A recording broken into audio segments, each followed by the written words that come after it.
Et voilà. C'est parce qu'en fait, voilà, donc en fait, je crois que les références bancaires, elles ont changé de Revolut et j'ai envoyé le truc. C'est quelqu'un Super. Merci beaucoup en tout cas, faites tout ce que les mitzvot et que ça vous amène beaucoup de bracha et beaucoup d'atzlacha et que tout ce qui est. Amen. Voilà, donc bref, donc maintenant donc on était donc en attendant voilà en tous les cas on est toujours dans l'histoire ça veut dire des Maorot, ça veut dire des luminaires et donc on était dans le Ramban, on avait commencé Narmanide qui parlait en fait de la lumière cachée. En fait, je pense qu'on n'avait pas fini, donc on était, voilà, on était parti on était parti, on va dire, à côté à cause de l'histoire de l'association de Hachem dans la création du monde avec Adam, etc. Et donc, comme vous avez dit que vous en avez marre de parler de ça, donc ok, je suis d'accord, je suis le truc et je suis d'accord que c'est compliqué. Mais bien que je pense en fait, voilà, bon, enfin, je vais pas en parler, mais je pense que cette histoire-là de être comme Hachem, je dis cette phrase, après j'arrête, mais ça veut dire, je pense que les deux lectures, en même temps que c'est vu comme une faute de la part de Ève d'avoir voulu être comme Hachem, connaissant le bien et le mal, et en même temps le fait que, fois comme il dit le Maral, que Hachem il a créé Ève justement pour que l'homme il soit parfait à travers Ève, que le couple ensemble il soit parfait et qu'il soit indépendant par rapport à Hachem. Je pense en fait que c'est deux choses qui paraissent contradictoires. En fait, l'idée c'est qu'à mon avis elles doivent être vraies ensemble, quoi. Ça serait ça l'idée. C'est d'un côté un homme il doit faire descendre, comme si on veut dire la Shrina, ça veut dire il doit être actif dans la création du monde pour pouvoir en fait être indépendant. Et en même temps, une fois qu'il a reçu cette indépendance, il doit chercher à se reconnecter avec Hachem, à se re-rendre dépendant à Hachem, quoi. Je pense que c'est un mouvement en fait comme ça de circulaire, quoi. Voilà, c'est tout. Je pense voilà, c'est ce que je parce qu'en fait, pour revenir, parce que moi, après, je ne l'ai pas parlé plus, mais c'est-à-dire, parce qu'en fait, comme Odélia, elle avait posé la question, mon fils aussi a posé la même question, de dire, voilà, comment est-ce que le Maral, c'est quoi sa logique de dire que si Hachem, il est parfait, il peut créer qu'un monde qui est imparfait, etc. Et moi, j'ai réfléchi et je me suis dit, en fait, tu vois que l'idée, c'est qu'on est toujours parfait ou imparfait par rapport à quelque chose. C'est-à-dire qu'en réalité, l'histoire, c'est que pour moi, c'est voilà, on va dire, Hachem, il a créé Adam, on va dire, ou peu importe, Adam, on va dire, et Adam, il va dire, il est imparfait, et qu'en fait, à cause de ça, c'est comme s'il est dépendant d'Hachem directement. Et ok, donc maintenant, Hachem, il va créer Ève, et maintenant, le couple Adam et Ève, ils sont parfaits, et en fait, si on veut, ils sont moins, si tu veux, d'une certaine manière, ils sont autonomes, ils peuvent se reproduire, ils peuvent, on va dire, arranger le monde, etc. Et donc, d'une certaine manière, ok, ils sont indépendants d'Hachem, et c'est ce qu'Hachem, il voulait, en fait. Mais le travail ensuite, tu vois, de Adam et Ève, c'est à travers. C'est vrai que maintenant ils sont, ça veut dire, ils sont maintenant, on va dire, indépendants d'Hachem et parfaits par rapport à Hachem. Mais en fait, c'est de se reconnecter à Hachem par la tfila ou par les mitzvot, ce qu'on veut. Et en fait, à travers ça, ils redeviennent manquants, quoi. Et en fait, Hachem, il va leur envoyer encore un nouveau truc qui va les parfaire, quoi. Et ainsi de suite, quoi. Ça veut dire, je pense que en fait, c'est toujours c'est des étapes dans le fait d'être manquant et dans les étapes dans le fait de dépendre d'Hachem et que c'est comme une sorte de voilà, de courant, quoi. Comme si Hachem il t'envoie la chose qui te manque parce qu'il veut que tu deviennes indépendant. Mais après ça, une fois que l'homme il est devenu indépendant et qu'il a reçu la chose qui lui manquait, il doit justement lui se remettre dans une situation de dépendance d'Hachem pour atteindre un nouveau niveau de la création, quoi. Pour avoir Hachem il lui envoie encore un nouveau truc. C'est-à-dire, c'est comme si l'homme il doit se sentir manquant et grâce à ça, il permet à Hachem de lui apporter la chose qui lui manque et d'apporter encore un truc nouveau dans le monde. Tu vois, un truc comme ça. Et donc en fait, c'est comme une sorte de ça veut dire, c'est vrai qu'Hachem, il veut toujours faire que l'homme il soit indépendant. C'est ça ce qu'il veut. Tu vois, il veut en fait que justement que la création elle soit parfaite. C'est à travers le fait justement que l'homme il devient indépendant. Et en fait, au début, l'homme il est dépendant. Ensuite, il va devenir indépendant parce qu'Hachem il va lui donner la chose qui lui manque. Et en fait, à travers ça, il va atteindre un degré d'indépendance. Mais dans ce degré d'indépendance, en fait, il se déconnecte d'Hachem. Et en fait, il devient en fait manquant en lui-même, tu vois. Et c'est dans le désir de vouloir se reconnecter avec Hachem qui redevient manquant. Et Hachem, il lui envoie une autre bracha qui va lui donner, qui va lui rendre encore, on va dire, indépendant sur un niveau supérieur et ainsi de suite, quoi. J'ai l'impression que tu vois que l'idée de manquant, non manquant ou dépendant, indépendant dans la relation à Hachem, c'est un mouvement, en fait, voilà, c'est des étapes dans une dynamique qu'en fait, tu vois, c'est au début, l'homme, il est créé manquant parce qu'il doit être manquant, parce qu'Hachem, il a créé, parce que justement, c'est dans sa dépendance à Hachem, c'est à travers le fait qu'il est manquant qu'il est connecté à Hachem. C'est ce que le Maral, il dit, voilà, toute créature, en fait, parce qu'elle a une cause, elle doit être manquante, sinon c'est pas une créature. Et donc, c'est dans le sens, c'est pas un problème par rapport à Hachem, c'est un problème par rapport à la créature, qu'en fait, elle doit rester connectée avec Hachem, et en fait, elle existe dans sa relation avec Hachem uniquement, on va dire, dans un premier temps. Et par la suite, tu vois, Hachem, il va dire, OK, Hachem, il va vouloir, comme ça veut dire a priori, Hachem, dans cette relation de dépendance, il veut parfaire, comme il y a justement cette relation de dépendance, Hachem, il va créer une sorte de, comment dire, tu vois, il va donner la chose qui manque à la personne, à Adam, par exemple, dans l'histoire. Et donc, il va lui donner la possibilité de devenir indépendant et d'être parfait, etc. Mais en fait, cet état de perfection, en réalité, ça coupe en fait la créature de sa relation à l'infini qu'elle avait avant avec Hachem. Et donc, en fait, après ça, l'homme, les créatures, tu vois, elles doivent chercher en fait justement à se reconnecter à l'infini et à se sentir manquantes et pour atteindre une nouvelle étape dans la perfection qui va venir à travers un nouveau don d'Hachem qui va les rendre encore une fois indépendantes à un certain niveau, quoi, et ainsi de suite, quoi. C'est ce que je comprends, que j'ai réfléchi sur cette histoire-là, c'est-à-dire qu'en fait, Hachem, il veut l'indépendance de l'homme, et c'est ce qu'on voit ce qu'Hachem il fait, puisque à travers l'histoire, l'homme il devient de plus en plus indépendant, on va dire. Hachem lui donne toujours la possibilité, voilà, tu vois, ce que tu veux, la science, le machin, ce que tu veux, mais qu'à chaque fois, Hachem, donc, parce que c'est ce qu'Hachem il veut, mais en fait, dans cette indépendance, l'homme, en fait, il doit revenir vers Hachem pour se ressentir dépendant et pour recevoir encore une nouvelle étape de la Shrina, etc., enfin, un nouveau dévoilement de la Shrina. Je pense, tu vois, c'est comme ça que j'ai compris l'histoire et que je pense que l'erreur de Ève, quand elle a dit, voilà, on va être comme Dieu, connaissant le bien et le mal, ça a été justement de vouloir complètement se déconnecter en disant, voilà, ben, on est indépendant, ben, c'est bien. Tu vois, et maintenant, on n'a plus besoin de nous reconnecter avec Akadosh Baruch Hu et de nous sentir dépendants par rapport à lui, de lui demander des choses. C'est comme si maintenant, on va faire notre vie et c'est bon, tu vois. Alors qu'en fait, l'idée, ça doit être, non, en fait, c'est vrai, maintenant, on est indépendant, mais Hachem, en fait, ce qu'il veut, c'est qu'on recrée une dépendance parce qu'on va atteindre un niveau supérieur de l'existence ou quelque chose comme ça. Et tu vois, c'était ça le fait de ne pas manger l'arbre de la connaissance du bien et du mal, quoi. C'était en fait, c'était garder un rapport de dépendance par rapport à Hachem, malgré le fait qu'ils étaient au fond indépendants à un certain niveau, quoi. Et que c'était et que dans cette connexion, dans ce rapport-là, ils pouvaient arriver à un niveau, tu vois, un niveau supérieur de l'être. Et c'est ça ce qu'Hachem il attend de l'homme, qu'il soit constamment en train de monter de niveau et de faire descendre la Shrina, etc., etc. Et de l'obliger à créer des choses, tu vois, pour le parfaire à un niveau supérieur, quoi. Et, bref, bon, je ne sais pas si ça vous parle, si ça vous dit quelque chose, si ça vous dit rien. Moi, je comprends ce que vous dites, mais je ne comprends pas en quoi ça explique le fait que l'idée de base qui est que si Hachem il a créé le monde seul, alors c'est pas parfait. Oui, parce que ça veut dire, en fait, ce que ça veut dire grosso modo, c'est que Hachem, quand il crée le monde, il veut garder une connexion, en fait, c'est comme dire, c'est que Hachem, en fait, il voudrait garder une connexion avec la créature, comme si c'était, en fait, comme s'il était en couple avec lui, quoi. Mais c'est écrit, ça vient d'où, ça se présupposer, c'est-à-dire d'où il sort?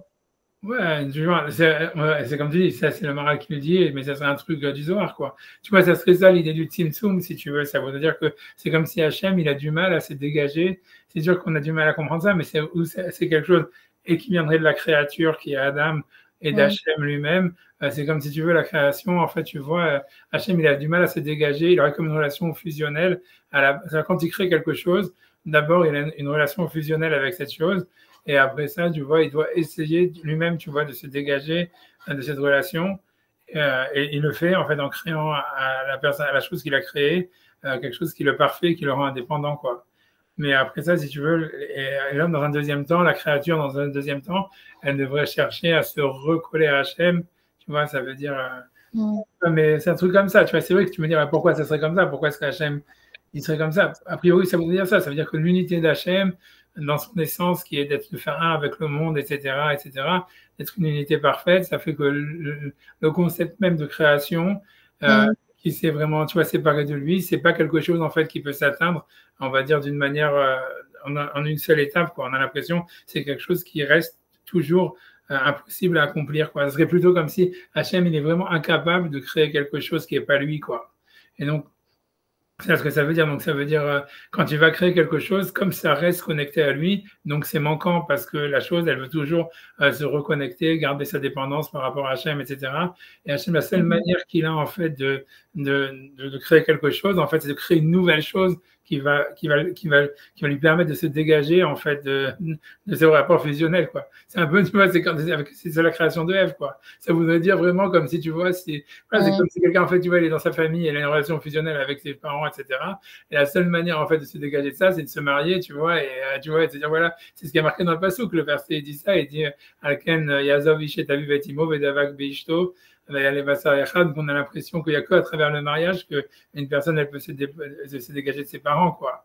Et donc, tu vois, ça veut nous dire, tu vois, ça serait en fait, on a l'impression que ça se passe même au niveau d'Hachem, quoi, un truc comme ça, c'est-à-dire que c'est comme s'il est obligé, pour se séparer de ses parents, c'est de créer quelque chose et que le travail, ça serait ensuite, ça veut dire qu'une fois qu'il y avait Ève, comme je te dis, ça veut dire la première tentation, ça serait de dire, OK, donc maintenant on est séparés, au revoir. Et tu vois, ça veut dire, ça veut dire, voilà, on veut plus être dépendant d'Hachem. C'est ça ce que Ève, elle dit quand elle va manger, elle écoute le serpent qui lui dit, vous allez être comme Dieu, connaissant le bien et le mal, et donc vous serez des dieux vous-même, vous n'aurez plus besoin de Dieu. Et qu'en fait, si tu veux, c'était ça le chemin dans lequel il fallait pas aller, parce que l'idée, c'est, au contraire, c'est que c'est de la part de la créature, il y a une volonté de se reconnecter à Hachem, qui va créer justement, encore une fois, un malaise chez Hachem, si on veut parler comme ça, dans le sens où il se sent encore dans cette relation fusionnelle, et donc ça l'oblige à recréer quelque chose d'autre. Tu vois, ça veut dire peut-être tu vas créer des enfants, créer ce que tu veux. Tu vois, je vais pas reprendre la métaphore du couple, etc. Mais ça veut dire on voit qu'à chaque fois la création de quelque chose de nouveau, elle vient parce que la créature précédente, elle était en manque, elle était en relation de dépendance avec le créateur, et donc Hachem, il est obligé de créer quelque chose de nouveau pour donner l'indépendance si tu veux, à la créature, quoi. Et on a l'impression que l'homme, en fait, il doit faire, si on dit qu'il doit faire descendre Hachem, c'est comme s'il doit, à chaque fois, en fait, revenir dans cette situation de manque pour obliger Hachem à créer quelque chose de nouveau, quoi. Enfin, c'est ce que j'en sais rien. J'ai l'impression d'un truc comme ça, je sais pas. Et bon, après, je veux pas, enfin, des questions, mais je sais pas si on veut passer 2 heures dessus, mais je vais aller voir comment ça se concrétise dans le quotidien. Je pense que non. Je pense que ça veut dire dans le quotidien, ça voudrait dire, par exemple, je sais pas, si tu bois un verre d'eau, ils vont dire, voilà, ok, Hachem m'a donné le verre d'eau, donc c'est très bien, je suis indépendant ou j'en sais rien. Mais la voda, ça serait de faire une bracha, de dire, béni sois-tu Hachem, shakol ni avidvaro, ça veut dire, en fait, tu vois, ça veut dire bien que c'est le don, il a été donné, tu vois, c'est-à-dire, et donc tu pourrais dire, j'ai plus besoin d'Hachem, c'est à ce moment-là où il faut justement. Ok, oui, d'accord, là je comprends.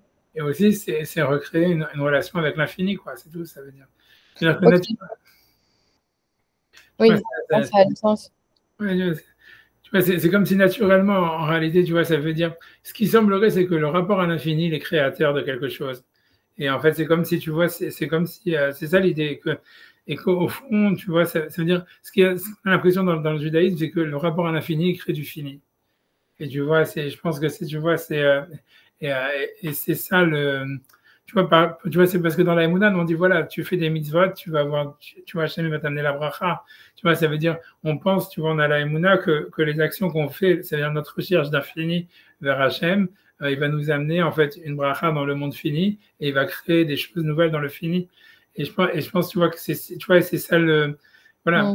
Et donc, en fait, tu vois, il faut toujours, en fait, c'est comme si une fois que, voilà, Hachem, il a créé quelque chose dans le fini, c'est la raison pour laquelle Hachem, la bracha d'Hachem, elle s'exprime par quelque chose, par un objet. Ça veut dire, voilà, ça veut dire, dans la Torah, on te dit, tu fais les mitzvot et vous allez avoir la pluie, vous allez avoir les récoltes et tout ça. Ça veut dire que ça s'exprime, alors que tu pourrais te dire, voilà, normalement, non, tu vas avoir, je sais pas quoi, la félicité éternelle ou un truc comme ça. On te dit, non, ça va s'exprimer, que Hachem va te donner un objet fini. C'est qu'on a l'impression que c'est ça, c'est que en fait, le fait d'avoir une soif d'infini, c'est comme si ça gêne Hachem un petit peu. C'est comme si Hachem il veut que tu sois indépendant, et donc il va c'est-à-dire pour te donner ça, il va te donner plus de potentiel, il va te donner plus de bracha, plus de trucs. Comme ça, tu vas t'occuper, voilà, avec ton truc. Ça veut dire devenir indépendant, et c'est un peu comme si tu lui lâches les baskets. Mais qu'en fait, le travail de l'homme, c'est de revenir toujours de la créature, de rechercher cette connexion à l'infini. Et tu vas à travers les mitzvot, la tefila, tout ce que tu veux. Et ça va faire qu'il y aura un nouveau Shefa Bracha qui va faire, où Hachem va renvoyer en fait du fini dans la bracha, etc. C'est ça. Est-ce qu'on a l'impression, un truc comme ça. Ouais, je refais le Ramban. Si vous avez encore des questions, sinon j'avance. Dieu. Voilà, donc je vais le Ramban. Donc on avait commencé, et je vais essayer de zoomer peut-être plus sur le Ramban. Et donc c'était sur la saison, donc sur la création des astres. Et donc voilà. Donc je reprends en fait le Ramban où est-ce qu'on était. Ou en fait donc je fais dans les mots. Donc l'Avdil ben Hayam ou ben Alayla pour faire une séparation entre le jour et la nuit. Donc Katav Rashi, donc Rashi il avait expliqué Meshenignaz Aor Harishon, ça veut dire à partir du moment où la lumière du premier jour, la lumière en fait de Bereshit, elle avait été enterrée, elle avait été ganouz, elle avait été comment dire voilà enterrée, puisque la question sous-entendue c'est on est mercredi, ça veut dire c'est la création des astres. Et donc on te dit voilà, Hachem il va créer des astres pour faire une séparation entre le jour et la nuit. Or, on est déjà le 4e jour, donc il y avait déjà une séparation du jour et de la nuit avant. Ça, c'est la question sous-entendue que Rashi il veut répondre. Et donc, il dit, voilà, en fait, il y avait une lumière primordiale qui a existé au moment du Bereshit, quand Hachem dit Vayehior. Et cette lumière-là, déjà, à ce moment-là, elle a créé une séparation entre le jour et la nuit, puisqu'on dit Vayerev, Vayeboker, Yom Echad. Et donc ça existait déjà, mais cette lumière-là, elle a été ça veut dire elle a été enterrée, je sais, sûrement maintenant, le mercredi, quoi, j'en sais rien, et que maintenant il va y avoir une nouvelle lumière qui va dépendre des astres a priori. C'est ça ce que Rashi veut dire, tu vois, je pense. Tu vois, c'est ce que Rashi dit, Mishenigna Zahor Arishon. Ça veut le pasuk, pour reprendre encore une fois le pasuk qui dit, des secondes, Vayomer Elohim Yehi Meorot Barakia Shamaim. Je sais pas si je peux, ça c'est bon. Ça veut dire Yehi Meorot Barakia Shamaim. Et donc qu'il y ait donc des luminaires dans le rakia du ciel, les Havdil Ben Hayom ou Ben Alayla, pour faire une séparation entre le jour et la nuit. Voilà. Vayou le Otot, et ce sera des signes, les Moadim pour les fêtes, les Yamim pour les jours, Veshanim et les années. Donc ça c'était le passage qu'on avait déjà vu Rashi. Et Rashi, donc, il avait dit, donc, Ramban, il va expliquer qu'est-ce que ça veut dire. Donc, Rashi, il expliquait qu'est-ce que ça veut dire faire la séparation entre le jour et la nuit, alors que cette séparation, elle existait déjà avant, puisque là, on est le 4e jour. Donc, Rashi dit, en fait, cette séparation, elle apparaît quand il y avait, en fait, parce que la lumière du premier jour, elle avait été enterrée, a priori, elle a enterré ce jour même. Et enterré, c'est bizarre comme terme, non? Ouais, ok. Ouais, je suis d'accord, tu vois, ok, je suis d'accord, mais si tu veux, c'est parce que Rachid avait dit, on peut reprendre Rachid 2 secondes si on arrive à 2 secondes. 2 secondes. Ou je vais là-dessus. J'y arrive. Donc 2 secondes, si on fait Rachid.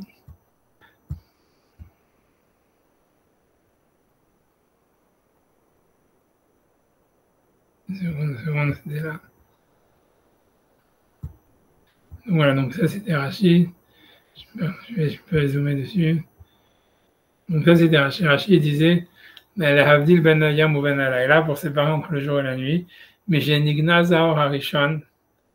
Ça veut dire à partir du moment où la lumière première elle a été effacée, elle a été enterrée. Ganouz, tu vois, c'est une gniza, c'est quelque chose qui est enterré. Voilà. Ah. Ouais, tu vois, c'est comme la gniza. Tu vois, ça veut dire c'est la lumière cachée, l'or à Ganouz. Mais caché et enterré, c'est pas pareil. Ok, alors peut-être t'as raison. Donc, ok, je sais pas, le mot enterré était une mauvaise traduction. Non, parce que en Ganouz, j'ai toujours entendu ça et du coup, je savais pas que c'était, que c'était enterré le mot Ganouz. Ah, t'as raison, c'est pas enterré, c'est Ganouz. Tu vois, je sais pas, par exemple, tu sais, par exemple, quand tu parles de la Gnisa du Caire, par exemple, tu vois, une Gnisa, ça veut dire là où est-ce qu'on enterre les chiffres, un vieux Sefer Torah ou les Sfarim qui sont vieux, okay. On les enterre, on appelle ça la Gnisa.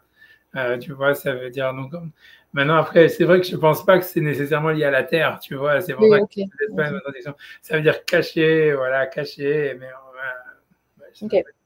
Mais normal. J'essaie de trouver où est-ce qu'il y aurait ailleurs la racine, etc. Mais en tout cas, c'est ça l'histoire de Michel Ignaz. Ça veut dire qu'il aurait été mis dans le. Voilà, Ignaz, je ne sais pas comment traduire, enterré. Je ne sais pas comment ils ont traduit eux. Ils ont traduit quoi? Conserved. Ils ont traduit conservé. Ouais. Ça peut se dire aussi. Ouais, Ganouz, ça veut dire conserver. Ok, c'est aussi pas une bonne traduction parce que c'est conservé d'une manière cachée, quoi. Voilà, peut-être caché, peut-être. Ouais. Caché. Mais Genignaz, ça veut dire c'est caché d'une manière conservée, d'une manière cachée. Voilà. Mishen Ignaz Arishon, donc ça c'est Rashi, quand la première lumière elle avait été donc cachée, Aval, Bishivat Yemei Bereshit, donc ça veut dire, mais pendant, donc c'est bizarre, moi j'aurais compris, si Rashi se serait arrêté là, j'aurais compris que ça veut dire que la lumière du premier jour de Bereshit, quand il y a marqué Vayeor, c'est ça la lumière qui a été cachée. Moi j'aurais dit qu'elle était en action jusqu'à mercredi, et que quand mercredi Hachem il crée les astres, en fait il change de lumière, il dit ok celle-là on la cache, on l'enterre, et ensuite on va maintenant utiliser une nouvelle lumière qui est celle des astres. Mais Rashi, on a l'impression. Mais il y a un problème dans ça. Parce qu'il n'y a pas écrit Vayehi Meorot, Yemu Meorot. Il y a juste écrit Yem Meorot. Qu'est-ce que tu veux dire par là? Ça veut dire quoi? Il n'y a pas un problème dans. Toutes les autres fois, il y a écrit Yehi Or, Vayehi Or. Okay. Et là, il y a juste écrit Yehi Meorot Barakia. C'est comme s'il n'y a pas les deux actions. C'est dans le passage d'après, après, tu vois, on dit, Vayuli Morad, ça c'est encore, c'est Vayechen, ça après.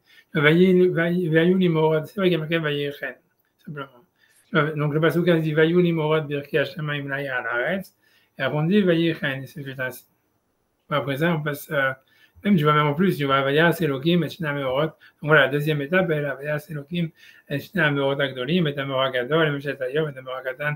Et ça se termine à Vaïtenotam Elohim. Il y a même plusieurs psukim qui parlent de la finalisation. Vaïtenotam Elohim Barki Hashamaim Laïr Alaretz, Mishal Bayam Uvalayla, ou l'Avdir Ben Or Ben Achosher, Mayar Elohim Kitov. Et après, tu vois, Vaïrav Yebokal. Donc c'est marqué, il y a plusieurs, au contraire, c'est très long. Ça veut dire là, sur le coup, le pasouk il est très long sur la finalisation du plan, quoi. Mais voilà, en tous les cas, Rashi va expliquer ça. Il veut dire que la lumière, elle avait été cachée, la lumière de Bereshit, elle a été cachée. Et moi, j'aurais compris, voilà, jusqu'à mercredi. Et mercredi, c'est là où est-ce qu'elle est cachée. Mais Rashi dit pas ça. Rashi, il vient et dit, donc, il dit autre chose. Il dit, Val Beshivat Yemei Bereshit, mais pendant les 7 jours de la création, Shimshu Aor V'Achosher Harishonim, ça veut dire, ils ont été utilisés la lumière et l'obscurité première, Yahad, ensemble, Ben Bayom ou Ben Balayla, que ce soit le jour ou que ce soit la nuit. Donc, je ne comprends pas ce que ça veut dire. On a l'impression, ça veut dire, si on les rachète textuellement, ça veut dire, si vous voulez la traduction en anglais, ça peut aider, je peux zoom out, je peux zoom out, j'ai trop peur, mais ça veut dire, si on veut la traduction en anglais, ça veut dire, tu vois, ça veut dire, this took place after the primeval light was conserved for the righteous, but during the first 7, another reading 3, ok, si c'est 3, je ne connaissais pas ce other reading, mais ça veut dire, selon ce qui a marqué chez nous que c'est 7 jours de la création, c'est compliqué, quoi. C'est-à-dire parce que, tu vois, ça veut dire, ok, je remets le texte en hébreu, ça veut dire, sur les 7 jours de la création, voilà. Ça veut dire, Aval Beshivat Yemei Bereshit, Shimshu Aor V'Achosher, Harishonim, Yachad, Ben Bayom, Ben Balayla. Ça veut dire. Ils peuvent prendre alors qu'il y a écrit justement 7. Ouais, c'est ça, parce que 7, ça fait pas sens. Parce que pour moi, le problème, moi je comprends. Si Rachid il avait arrêté la phrase après l'Avdil Banyam ou Ben Laila, Mishen Ignaz Or Arishon. Disons que Rachid s'arrête là. Il n'y a pas d'autre phrase. Moi je comprends ce qu'il dit Rachid, c'est clair. Ça veut dire les 3 premiers jours, ça veut dire dimanche où il y a Kniv Vayeor, et lundi où en fait il y a la séparation de l'eau. Il est marqué Yom Echad, tu vois, c'est fait le matin, c'est fait le soir, le deuxième jour, quoi, je veux dire dimanche, lundi, et mardi où c'est là où la terre elle apparaît. À chaque fois il est marqué, et c'est fait le soir, c'est fait le matin, le 3e jour. Moi j'aurais dit voilà, ça c'est des jours qui existaient avec la lumière primordiale et que la lumière, la Or Haganouz, quoi, cette lumière cachée, elle a été enterrée le 4e jour. Pour moi, tu vois, ça expliquerait en plus aussi l'idée que Rachid disait avant que le 4e jour, c'est Meorot, c'est un langage de malédiction et tout ça, parce que ça voudrait dire en fait que oui, c'était une malédiction, que Hachem il a enlevé la lumière primordiale qui était d'un niveau supérieur et qu'il a mis une lumière inférieure, quoi, qui était celle des astres. Tu vois, on va dire, voilà, c'est si Rachid s'était arrêté là, il avait dit Mishen Ignaz Aor Arishon, ça veut dire l'Avdil Banyam ou Ben Alayla, Mishen Ignaz Aor Arishon, à partir du moment où on enterre la lumière première. Donc, ça veut dire que cet enterrement-là, ou cette je sais pas, la traduction, enfin, ce cachage-là de la lumière, ce masquage de la lumière, il a eu lieu le mercredi. Et voilà, et le mercredi, on commence avec un nouveau cycle qui est en fait le soleil, la lune, etc. Mais ça contredirait autre chose à mes yeux. Vayehi Erev, Vayehi Boker, on le dit chaque jour. Ouais. Si ce n'était pas le même style de lumière, il y aurait quelque chose qui serait changé. Je ne sais pas. Moi, j'ai un... Tu as raison, peut-être que tu as raison, parce que tu vois que Rachid ne continue pas comme ça. Peut-être que tu as raison, mais en tout cas, pour moi, ça veut dire, ok, ça veut dire que c'est vrai, c'est plus le même jour, c'est plus la même nuit, mais bon, ça veut dire, tu vois, ça veut dire ça. Ok, je suis d'accord avec toi que peut-être que c'est difficile de changer d'unité au milieu de la création du monde, puisque le mercredi, c'est vraiment le milieu. Mais moi, je dis pourquoi pas, du fait que le verset, il dit clairement, il dit que l'Avdil Banyam Ben Alayla, alors qu'on savait qu'il y avait déjà Avdil Banyam Ben Alayla. Donc, c'est comme si la Torah, elle le disait clairement, qu'on changeait d'unité à partir de ce moment-là, quoi. Donc, je comprends que c'est difficile. En tout cas, Rachid, il passe ce que je dis. Tu vois, Rachid, après avoir dit Mishinik Nazar Rishon, il continue.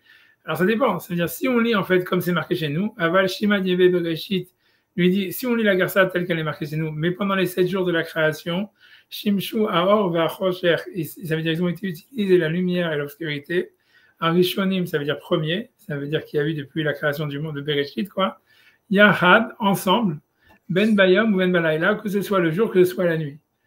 Donc on a l'impression, tu vois, ça veut dire, cette dernière partie de la phrase de Rachid, elle est très difficile, enfin pour moi à comprendre, parce que ça veut dire, tu vois, on ne comprend plus rien, c'est-à-dire, puisqu'il dit non, cette lumière primordiale, elle n'a pas été enterrée a priori le mercredi, elle aurait été enterrée le vendredi soir, ça veut dire, puisqu'il parle des 7 jours de Bereshit, ça veut dire depuis dimanche jusqu'à la fin de la création, c'est vendredi soir, et que, en fait, elle aurait été enterrée qu'à ce moment-là, mais que qu'est-ce qui se passait avec cette lumière jusqu'à la fin de la création, c'est que l'obscurité et la lumière, ils étaient mélangés, que ce soit le jour ou que ce soit la nuit.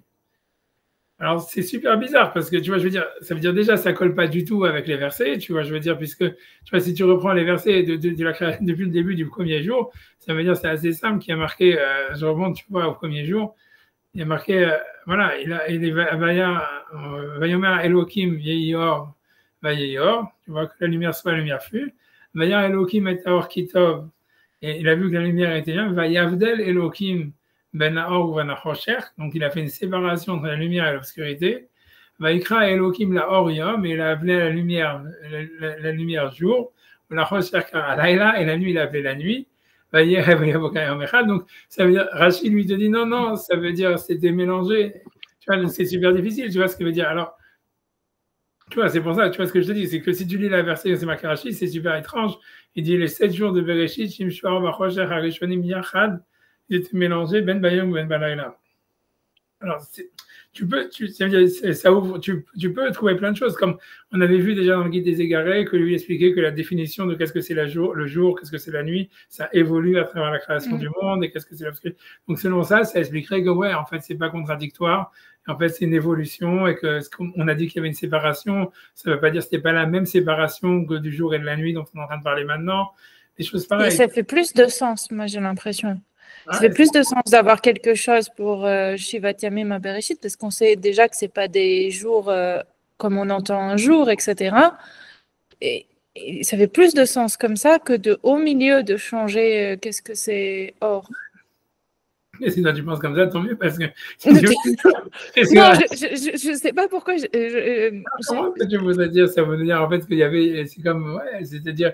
C'est vraiment... Ça serait par rapport à ce qu'on a vu dans le guide des égarés, que même l'eau, ça veut dire les choses, à travers la création du monde, les éléments, ils évoluent, puisque ce qu'on appelle eau, au début, c'est pas l'eau qu'il y avait avant. La même chose avec la terre. Ce qu'on appelle la terre au début, c'est pas ce qu'on appelle la terre après. Que tout évolue et que les termes, en fait, ils se définissent les uns par rapport aux autres et que c'est une séparation des choses.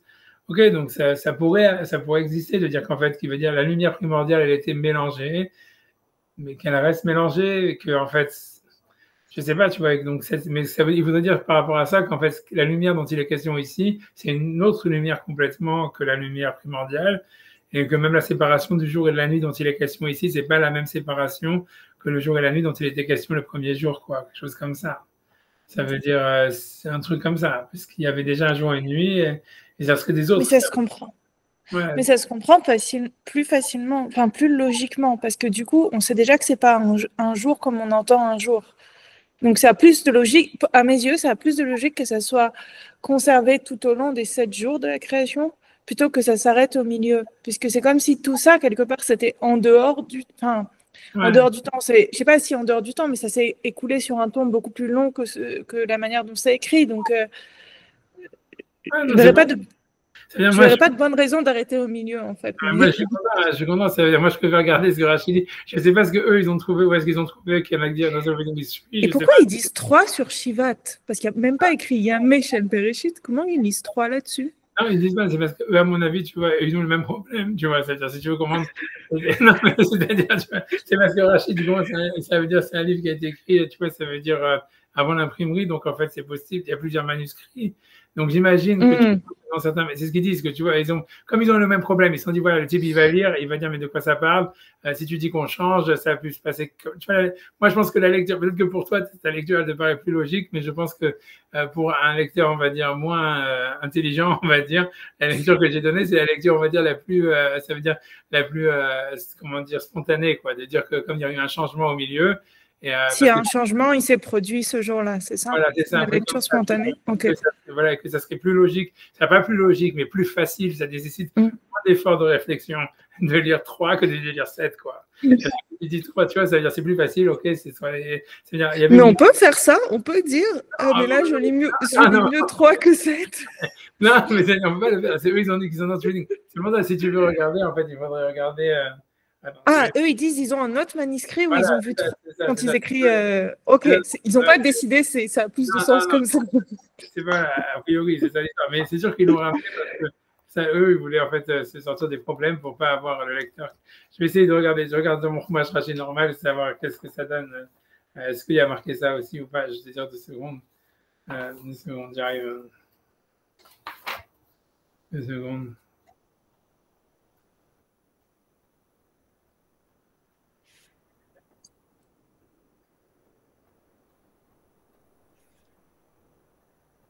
Waouh!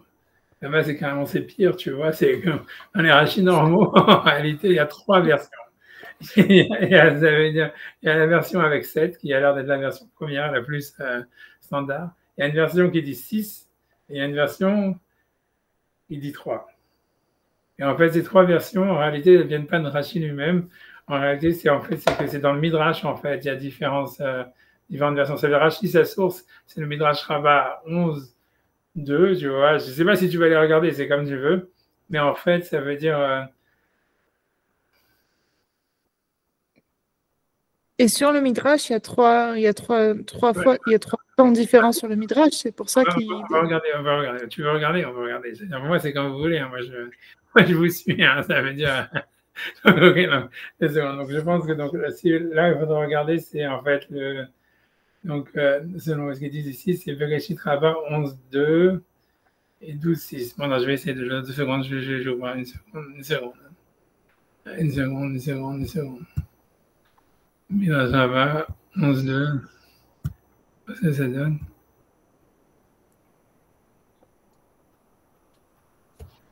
Ouais.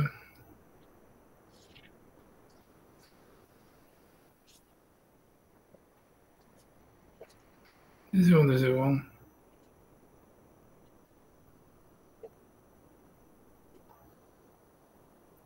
Ok, donc c'est carrément de Marc Loca des hommes. On va le regarder dans le Midrash alors. Parce que vous avez posé la question. donc, en fait, on va regarder si on peut. Je pense qu'on peut commencer à partir d'ici de Maïvar, Elohim, Etiom, Mashivi, Vaikadesh Oto. C'est ce qu'on essaie de zoomer. J'espère que c'est assez grand comme ça, c'est bon?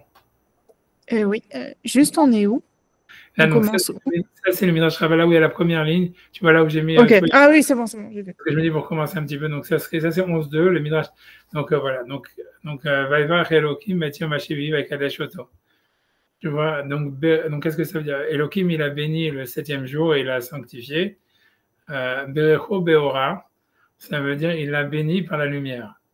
Kevan Cheshaka Hama, quand le soleil s'est couché, Belel Shabbat, ça veut dire dans la nuit du Shabbat.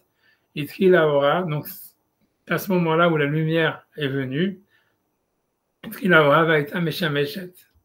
Et ça veut dire la lumière, à ce moment-là, elle a commencé vraiment à illuminer ou à être utilisée. Et je lis un Etrilou Akol Mekalsin, tout le monde a commencé à louer Hachem. Ada ou dire ou loué en tous les cas. Ada ou directive tachat kol hashamaim yishru veoro al kanfot haaretz. Ça veut dire, donc ça c'est un passage dans Job, donc c'est hyper compliqué. Donc dans tous les cas, ça voudrait dire tous les cieux, Yishru, Yishru, ça serait dans le langage, ils ont accepté sa droiture, ou ils ont, on va dire comme ça, ils l'ont loué, ou ils ont, voilà, un truc comme ça. Les Yacher, tu vois, c'est comme Yacher Koar, tu vois, ça veut dire, voilà, donner, encourager, ou voilà, louer. Veoro al kanfot haaretz, et sa lumière était sur les angles, ou sur les côtés de la terre. C'est pas quand ils veulent dire tous les 4 coins. Ouais, les 4 coins de la Terre ou les 4 directions de la Terre. Ok, j'avance. Hein. Désolé que je vois, c'est pas clair, c'est plus on avance, plus il y a des questions. Mais bon, c'est pas de ma faute. Donc, on dit, mais venez ma avoro à quand votre arrête. Pourquoi on nous dit que sa lumière est sur les coins de la Terre? Donc, c'est ça. Amar Rabbi Yehuda bar Rabbi Simon, Rabbi Yehuda le fils de Rabbi Shimon, il dit, Or Shebara Kadosh Baruch Hu Bayam Arishon. Donc, la lumière que Kadosh Baruch Hu a créée le premier jour. Adam, s'il avait été là, ou je ne sais pas si, on va voir en tout cas, je traduis, Sofé ou Mabit Po, donc l'homme, il pouvait voir à travers cette lumière, mais sauf Olam Sofo, ça veut dire d'une extrémité de l'univers à l'autre. Ok, Sarachi l'avait déjà cité, il Keman Sheistakel Akadosh Baruch Hu Banche Dora Mavul, quand Akadosh Baruch Hu, donc il a vu la génération du déluge qui allait arriver, au Banche Dora Pelaga, et dans les gens de la génération de la tour de Babel, ça veut dire là où le monde il a été séparé. La fligue, ça veut dire séparation, ça veut dire écarter, tu vois, je sais pas, voilà. La fligue, ça veut dire, séparer, éloigner. Ça serait ça la traduction, en fait, peut-être, tu vois. La génération de ceux qui ont été éloignés, chez Maasem et Kulkalin, que ça veut dire que leurs actions étaient mauvaises. Ahmad ou Gnaza, ça veut dire, donc, il est venu, Ahmad, il a pris Ugnaza, bon, il a enterré, ou il a caché, ou je ne sais pas exactement, Veitkina, et après ça, il a préparé la tzadikim, pour les tzadikim, la tilavod, pour le monde à venir. Donc, on dit, Uminaim chez Gnaza, d'où est-ce qu'on sait qu'Akadosh Baruch Hu, donc il a caché, ou il a enterré, chez Nehemar, parce que le verset dit, Vaimnam Reshaim Oram, il a empêché de la lumière, des Reshaim leur lumière, Uzroa Rama Ishaver, et ça veut dire avec un bras étendu, un grand bras, et Tishaver, il la casse. Ou il la cassera, il va la casser. Ok, après il se dit, Uminain Sheitkin la Tzadikim Atidlavo, d'où est-ce qu'on sait qu'il a gardé ou qu'il a préparé pour les Tzadikim dans le monde temps futur, chez Nehemar, parce que le verset dit, Vorach Tzadikim Kornoga, Oler Vaor Adnehonayom, ça veut dire, et le chemin des tzadikim, c'est comme la lumière de Noga, qu'a priori devenue de Vénus, mais ça voudrait dire la lumière, une lumière qui, je ne sais pas quoi, qui resplendit, mais bref. Elle brille très fort, Vénus. Elle se voit partout, même à New York, je pense. Oui, même à New York. Non, mais je veux dire, elle se reconnaît, même quelqu'un qui n'a pas de... C'est quelque chose de très brillant par rapport aux autres. Et puis je pense que c'est aussi la première étoile qui apparaît le matin, ou je crois un truc comme ça, ou qui disparaît. Le soir, à sortie de Shabbat, c'est aussi ce qu'on voit en premier, Noga. Oui, ce qu'on voit en dernier aussi. Tu vois, c'est sûr, parce que c'est comme si c'est les plus brillants. C'est pour ça que c'est le symbole du désir et tous ces machins-là, parce que c'est le truc le plus brillant. Car Noga, ça veut dire, tu vois, c'est comme la lumière de Vénus. Oler Baor Adnehonayom, ça veut dire elle va, elle illumine jusqu'à la Nachonayom, ça veut dire la préparation de la journée ou l'établissement de la journée. Ça veut dire encore une fois que Vénus, c'est le sens littéral, ça serait l'étoile qu'on voit la dernière quand le soleil se lève. Et donc, en tous les cas, voilà, voir Tzadikim. Donc voilà, donc ça c'est le chemin. Ok, donc tout ça c'est pour dire que les Tzadikim, ils ont cette lumière-là. Ok, maintenant c'est là où est-ce qu'on rentre dans le sujet, tout ça, c'est pour ça. C'est parce que dit Rabbi Levi, Beshem Rabbi Zeira, Amar. Rabbi Levi dit au nom de Beshem Rabbi Zeira, Lamed Vav Shaot, Shimsha Otaora. Ça veut dire que lui, il dit que cette lumière, elle a été vraiment active pendant 36 heures en tout. Alors, lui dit quoi? Shnem Asar Shalerev Shabbat. Donc, a priori, je ne sais pas comment ça se fait. Lui dit les 12 heures qui sont avant le vendredi après-midi, ou Shnem Asar Shalele Shabbat, et 12 heures pendant la nuit de Shabbat, ou Shnem Asar Shel Shabbat, et 12 heures pendant la journée de Shabbat. Ça veut dire, avec Kevan, mais tu vois que normalement, alors que la lumière, elle devrait être avant Shabbat, tu vois, ça veut dire, est-ce que ça veut dire qu'il y avait un Shabbat avant, tu vois, avant la création du monde? C'est possible, tu vois. Ça veut dire que dans le Zohar, si tu veux, dans le Zohar, etc., ça, c'est des passages du Zohar, a priori, ça a l'air d'aller dans cette direction-là, mais ça veut dire que, mais ça veut dire, a priori, moi j'aurais expliqué comme ça, c'est que quand on dit, tu vois, Yom Rishon, Yom Sheni, tu vois, Vayerev, Boker, Bereshit, en fait, Bereshit, c'est samedi soir, c'est Motsei et Shabbat. Et, tu vois, on avait vu ça. Il n'y avait pas les Ta'amim qui pensaient dans cette direction, que c'est un Ta'amim de temps. Ouais, Barachité, parce que Barachit, ça peut vouloir dire il a créé 6 ou il a créé 2, tu vois. Ça veut dire Barachit, ça veut dire Shit en araméen, c'est Shesh, parce que le Tav et le Shin, ils s'inversent. Et donc, ça peut vouloir dire aussi Chété, Barachité, il a créé 2. Et ça veut dire, en fait, ça veut dire qu'il y avait 2 Shabbatot. Ça veut dire qu'il y avait un Shabbat, il y a un Shabbat duquel on ne parle pas, il y avait un Shabbat avant la création du monde et un Shabbat à la fin de la création du monde. Et a priori, tu vois, c'est ce que ça voudrait dire. Ça veut dire, à mon avis, ça veut dire, c'est la seule manière la plus simple que j'ai en tous les cas, en lisant le Midrash pour l'expliquer. Pour moi, c'est ça. C'est que ça fait allusion à cet autre Midrash qui dit qu'il y avait un Shabbat qui était avant la création du monde. Ce qui est normal, si tu comptes 1, en fait, et que tu vas jusqu'à 7, il faut bien compter à partir de quelque chose, quoi. Et donc, ça veut dire, tu vois, c'est comme s'il y avait un 0, quoi, avant, quoi. C'est ce que ça veut dire, quoi. Et le 0, en fait, c'est le Shabbat, quoi. Un truc comme ça. Moi, c'est besoin de 0 pour compter. Ok. Ouais, j'en sais rien. Je suis d'accord que c'est pas sûr, mais on va dire en tous les cas. En tous les cas, mais pourquoi ils disent 12 heures, du coup, Erev Shabbat? Ouais, parce qu'il y a écrit Erev. Ouais. Erev, on ne dit pas Erev sur Mincha. On ne peut pas dire Erev sur Mincha, parce que sinon, ça se. Ou je me trompe? C'est possible, c'est-à-dire, tu vois, c'est compliqué, tu vois, par exemple, tu vois, la tfila, le korban de Mincha, qui s'appelle Ben Arbaim, tu vois. Tu vois, on dit Mincha, Vetakev Seichat Taseh Baboker, Vetakev Sacheni Taseh Ben Arbaim. Tu vois, c'est comme ça, si tu veux. Ok, même ça, je peux montrer, c'est pas trop compliqué. J'espère que ça va pas amener encore sur une autre dérive, mais moi, je vais quand même montrer ça. Ça veut dire 2 secondes. Une seconde, je vais essayer de retrouver en espérant que ce ne soit pas compliqué. C'est une seconde. J'arrive.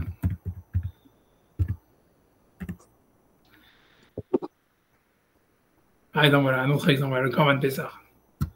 Le meilleur exemple. Voilà, donc voilà, ici, donc on parle, voilà, la première fois où en fait le Corban, où le mot Ben Arbaim, il arrive, tu vois.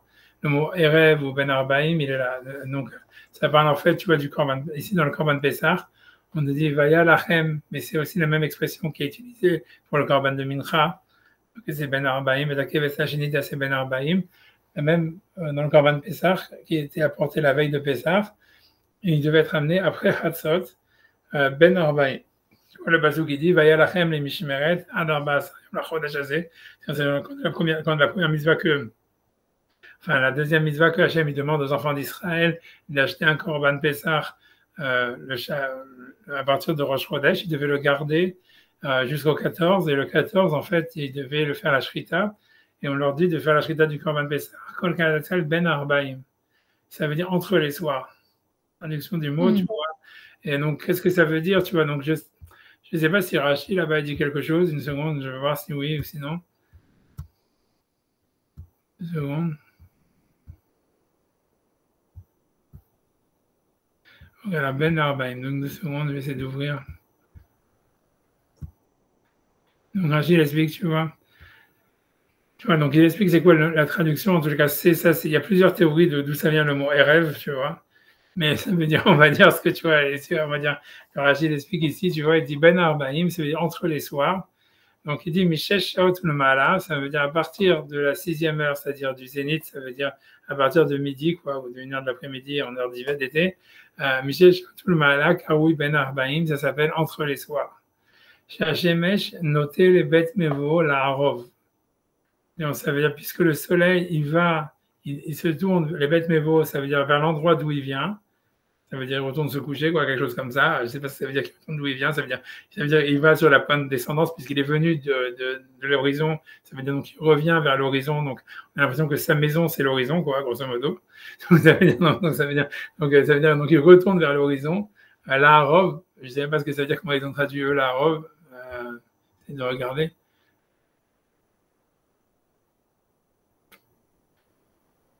Ils ont traduit la robe pour devenir plus sombre. Mais je ne sais pas d'où ils ont sorti ça, tu vois. De Erev? Ouais, mais est-ce que tu sais justement que c'est ça, tu vois, ça veut dire. J'en sais rien. Ouais, non, je me disais de logique, comment ils ont traduit ça, c'est de Erev, mais j'en sais rien. C'est ça, tu vois ce que tu fais. Non, c'est pour ça que moi j'avais l'impression. Je me souviens que en fait, c'était plutôt l'idée que ça viendrait de la racine de meurav, ça veut dire mélanger. C'est comme si, tu vois, en fait, c'est comme si le soleil, ça veut dire, c'est comme si l'obscurité, c'est quelque chose où, tu vois, les choses, elles se mélangent et donc on arrive, c'est-à-dire, les choses, elles deviennent de plus en plus floues, quoi, quand le soleil se couche. C'est un truc comme ça, tu vois, où les choses, un truc comme ça. En tous les cas, après, bon, je finis Rachid, tu vas me mettre le mot là à Rome, mais la chaîne Ben Arbaïm, donc il dit c'est quoi le langage donc entre les soirs, puisque ça serait ça, Arbaïm, c'est un pluriel, Nire Benai, Otan, Shaot, et Ben Arrivat Ayom, la Arrivat Alayla. Tu vois, donc j'ai l'impression que c'est Arrivat, c'est-à-dire le mélange, tu vois, le mélange du matin, et le mélange du jour et le mélange de la nuit. Tu vois, ça veut dire que lui veut dire, tu vois, c'est comme si le matin, la lumière et l'obscurité sont mélangées, et le soir aussi. Et c'est vrai que maintenant, je comprends, maintenant qu'on est veillé rêve, veillé bocar, ça va être compliqué à expliquer quand on revient chez nous. Si rêve, ça veut dire mélanger, alors qu'on te dit que Hachem, il a séparé la lumière, il a fait la nuit, et c'est plus le matin, c'est plus le truc. En vrai, j'en sais rien. Ok, pour l'instant, je finis Rachid sans faire de calcul, tu vois, mais en tous les cas, si on a l'impression qu'il veut dire, ça arrive à Tayom, ça veut dire, donc Ben Arbaïm, Ben Ayotan, Shaoti Ben Arrivat Tayom, l'Arrivat Alayla, ça veut dire le mélange du jour avec le mélange de la nuit. Arrivat Ayom Betrilat Sheva Shaot, ça veut dire le mélange du jour, c'est au début de la 7e heure. Ça veut dire parce qu'en fait, c'est comme si la journée, la lumière, elle commencerait déjà à s'amoindrir à partir de la 7e heure, à partir de midi, quoi, un truc comme ça. Mais Reina toute ça, les rêves, quand ils commencent ça veut dire à s'étendre, ou les ombres du soir, ça veut dire qu'il semblerait que comme le soleil, ça veut dire il commence à se coucher, donc l'ombre, elle va vers l'ouest. Donc ça s'appellerait s'étendre les ombres du soir. Arriva Tayom, Bitrilat Alayla, et le mélange de la nuit, c'est au début de la nuit. Il dit Erev. Donc là, alors Rachid, maintenant finalement Rachid dit Erev comme c'est deux qui ont pris d'Arkena. Il dit Erev, mais ça c'est Rachid, je me rappelle que c'est Rachid qui explique, tu vois, il dit la chose Neshef Vechocher, c'est un langage de Neshef, c'est d'obscurité, tu vois, quelque chose comme ça, de noirceur, comme Arva Kol Simcha. Ça veut dire que toute Simcha a été, donc on pourrait traduire, a été mélangée, c'est terni. Voilà, ça serait terni en fait, terni le mot. Comme Arva Kol Simcha, ça veut dire que toutes les joies se sont ternies. Tu vois. Et donc, ça veut dire, et donc ça serait ça le mot terni, voilà, mélangé, je sais pas comment on pourrait dire, mais un truc comme ça serait terni. Et donc, en fait, ça voudrait dire que à partir donc, ce serait le mot rêve, ça serait ça, quoi. Donc, en fait, est-ce que ça veut dire que rêve Shabbat, si tu veux, c'est pour répondre à ta question, que rêve Shabbat, ça peut vouloir dire, tu vois, l'après-midi qui précède le Shabbat. Ça veut dire Shabbat, à partir de la 6e heure. Voilà, c'est ça exactement, c'est rêve Shabbat, ça veut dire. Donc, ça serait ça, les 12 heures, c'est ça ce qui. Donc, lui dit 12 heures. Oui, mais alors, comment ça peut durer 12 heures, du coup? Ouais, non, c'est ça. Donc, lui, on a l'impression qu'il veut dire Erev Shabbat, ça serait carrément tout le vendredi, c'est Erev Shabbat. Ouais, c'est dur que c'est pas super, mais ça se dit, tu vois, ça se dit. Le vendredi, on appelle ça Erev Shabbat, tu vois, mais c'est vrai que c'est un abus de langage. Encore une fois, et ça, c'est Rachid qui explique comme ça, je pense, tu vois, que, bon, bref, j'ai pas envie d'aller regarder ailleurs, mais enfin, c'est vrai que je sais pas de ce que c'est, j'ai envie de. Mais ça répond pas à la question, parce qu'il rêve spécialement, il a dit les arrive pour Ben Arvaim, parce que c'est quelque chose de teinté qui est entre les deux, entre clairement le jour et clairement la nuit. Mais Erev, il dit quand même la notion de Rocher. Alors pourquoi là, Erev, ça correspondrait à toute la journée de vendredi? Ouais. D'où il dit 36 heures en fait, finalement? C'est ça le truc le plus bizarre qu'on ait lu. Je me rappelle parce que tu vois, c'est parce que c'est Narmanis sur l'histoire de Ben Arbaïm. 2 secondes, parce qu'il parle. 2 secondes, je suis désolé, c'est parce que je me suis dit, j'étais curieux de 2 secondes de revoir. Attends 2 secondes. Mais donc,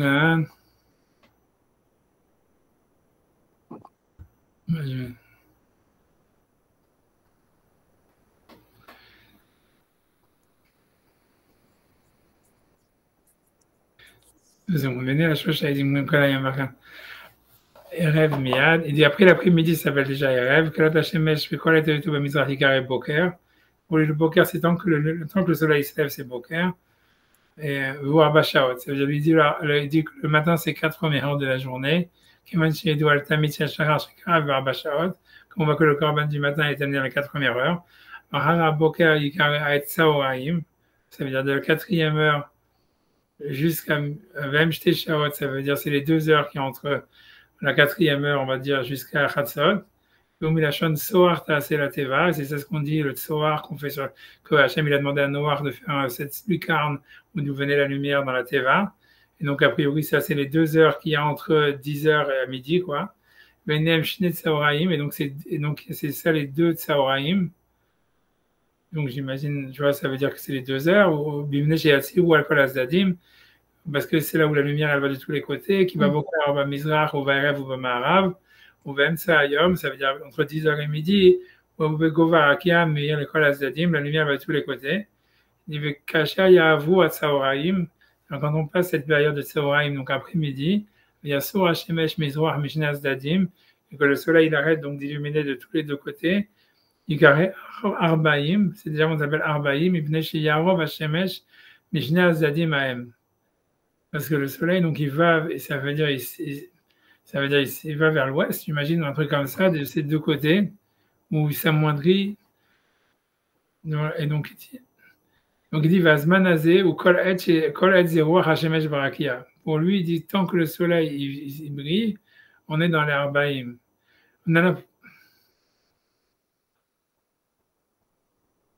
Oui, et il dit bien Arbaïm, pas Erev.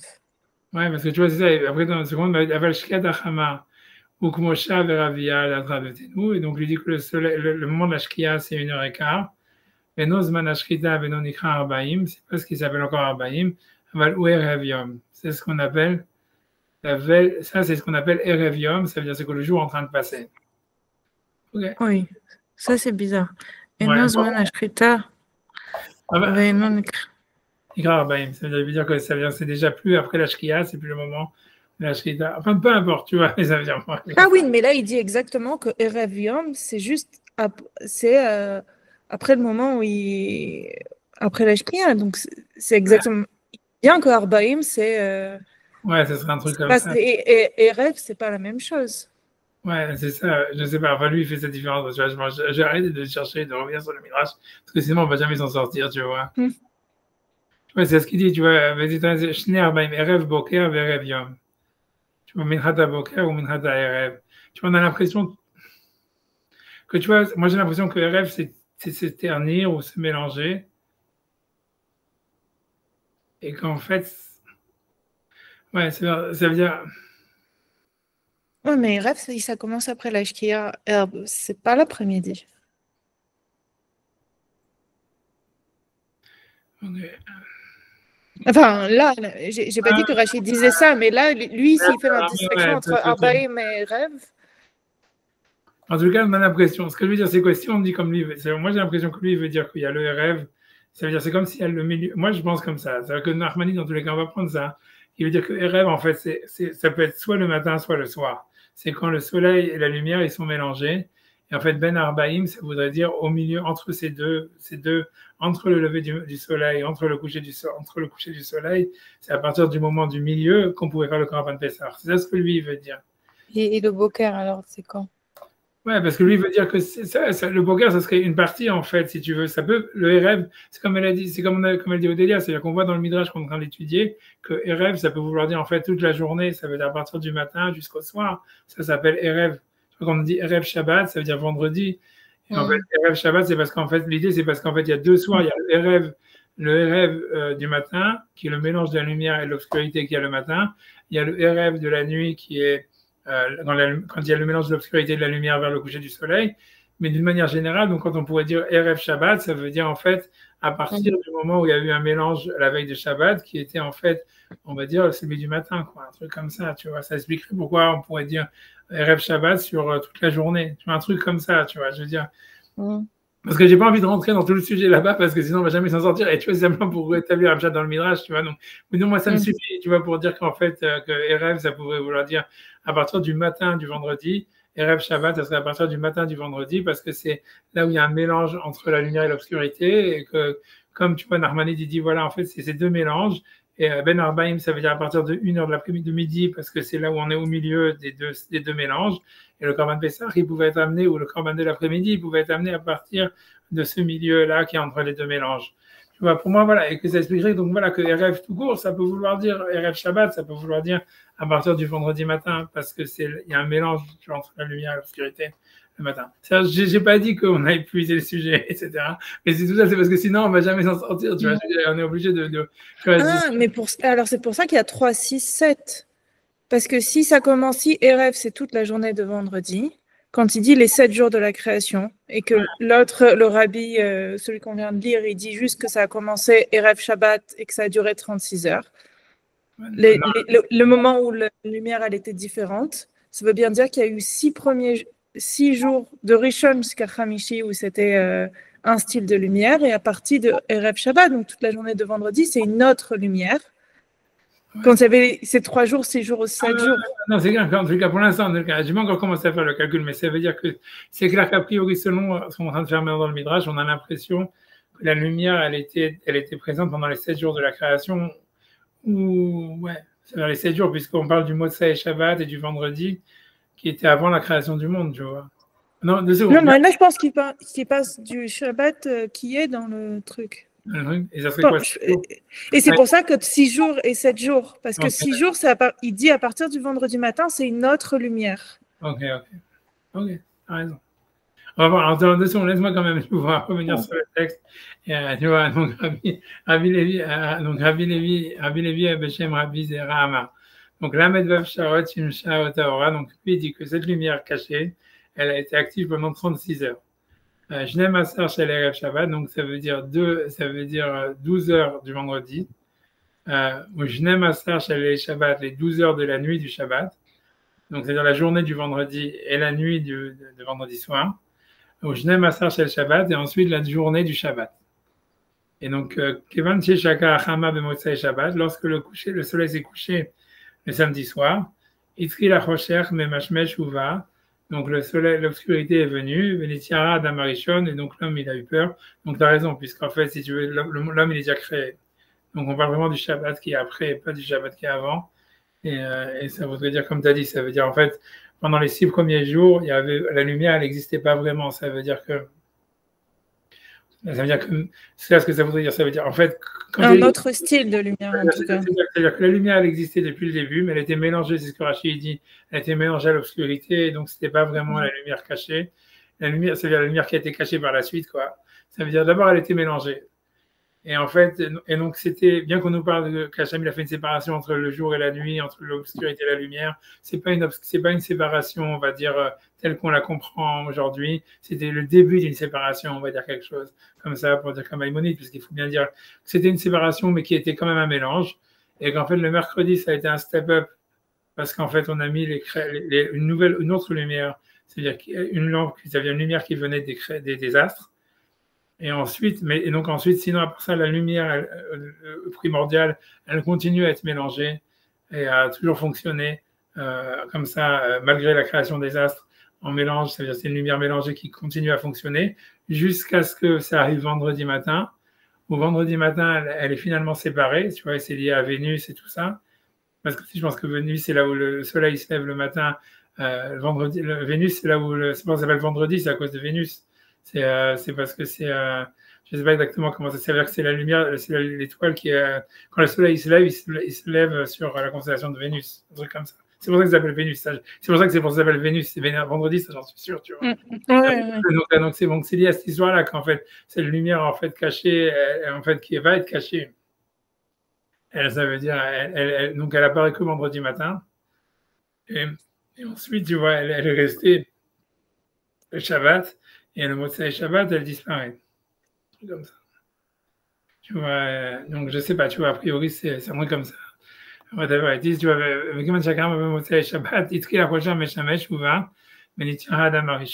je sais qu'en fait, tu vois, c'est aussi lié avec l'histoire de l'allumage des bougies du vendredi soir et l'extinction de la bougie à Motsai Shabbat. Je sais que tu vois que dans la Harizal, il dit que c'est un truc comme ça, c'est parce qu'il faut prendre la lumière de Vénus. Et par l'allumage des bougies, en fait, on fait un tikkun sur cette lumière.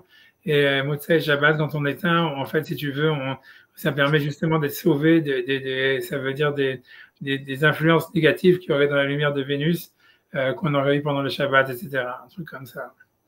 Ça veut dire, bref, tu vois, j'ai pas envie d'entrer là-dedans, mais ça veut dire, à mon avis, c'est lié, c'est un gros texte, à mon avis, c'est lié à cette histoire. Alors, en tous les cas, on te dit que Motsai Shabbat, ça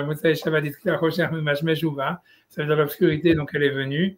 Benitiara Adam Arishon, et donc Adam Arishon, il a eu peur. Donc, a priori, c'est pas une obscurité telle qu'on la comprend, puisque ça, c'était pas ce qui est lié aux astres. C'est la lumière, en fait, la lumière qui a été cachée, la lumière qui avait été séparée le vendredi et qui avait apparu le vendredi.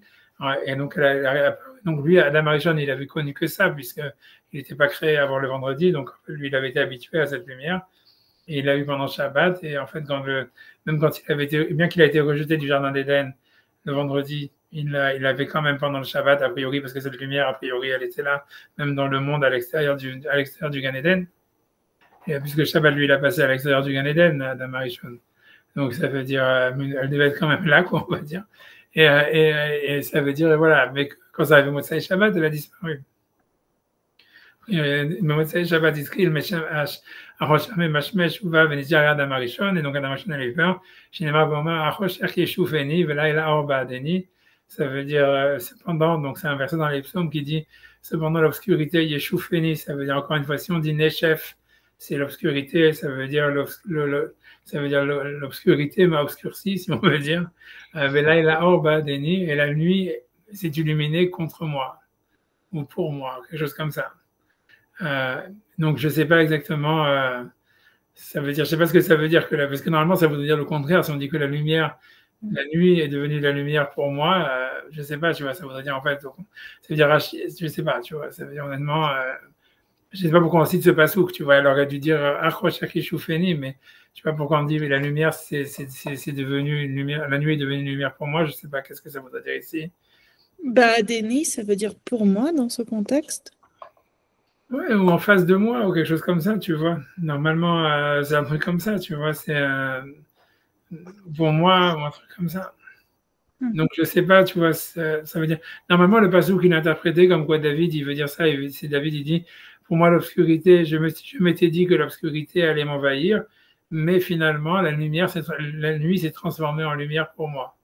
Donc, c'est une louange pour Hachem où il pensait, ça veut dire, il pensait qu'il était game over, quoi, il y avait alors que des merdes qui allaient lui arriver. Et finalement, non, finalement, la nuit se transforme en lumière. Mais donc, je sais pas ici pourquoi on citerait ce passouk, alors que Adam Arishon, lui, au contraire, il est vraiment dans l'obscurité, là, pour le coup, tu vois. Ça veut dire la citation, elle est bizarre, tu vois. C'est pour ça, je sais pas, tu vois. Donc, puisqu'on nous dit qu'il a eu peur et qu'il a vu l'obscurité. Donc, je ne sais pas pourquoi on cite ces versets-là qui sembleraient dire le contraire. Tu vois, et donc lui, il veut dire, encore une fois, tu vois, donc ça veut dire. Parce qu'il y aura une autre lumière à partir de là. Peut-être. C'est exactement ça qui se passe pour lui aussi. Oui, c'est la première fois qu'il y a une vraie obscurité et la nouvelle lumière telle qu'on la connaît nous. Enfin, j'ai l'impression. Parce que non, il veut dire lui, c'est la lumière électrique, quoi, grosso modo, qu'il a créé. Ça veut dire, tu vois, ça veut dire, oui, échauffera roche, va t'échauffer nous et Kev. Donc ici, encore une fois, une citation étrange, tu vois, du Midrash qui parle en fait du serpent, tu vois, où ça, c'est la malédiction que Hachem, il fait à Ève en lui disant, il va te mordre le talon et toi, tu lui écraseras. Et toi, ça veut dire, oui, choufra roche, tu vois, ça veut dire, oui, ça veut dire, c'est la malédiction qui est faite au serpent. Pour Hachem, il dit au serpent, l'homme, il t'écrasera, ça veut dire, voilà, il t'écrasera la tête, et toi, tu lui écraseras le talon.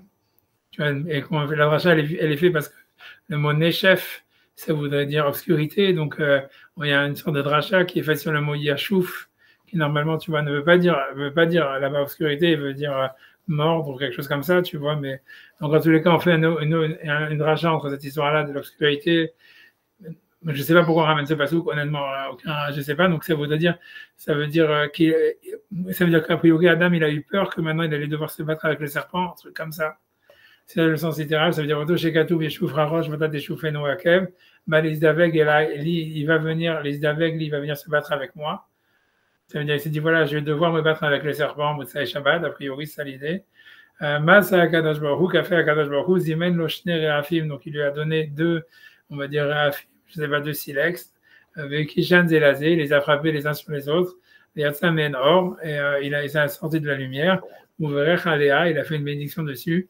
Ada Oudirtiv, donc c'est comme tu as dit, Ada Oudirtiv, et là il a Orba Denis, c'est pour ça que le passage qui dit l'obscurité est devenue une lumière, donc ça voudrait dire en fait qu'il y a une lumière, une autre lumière, qui est la lumière du feu, etc. quoi.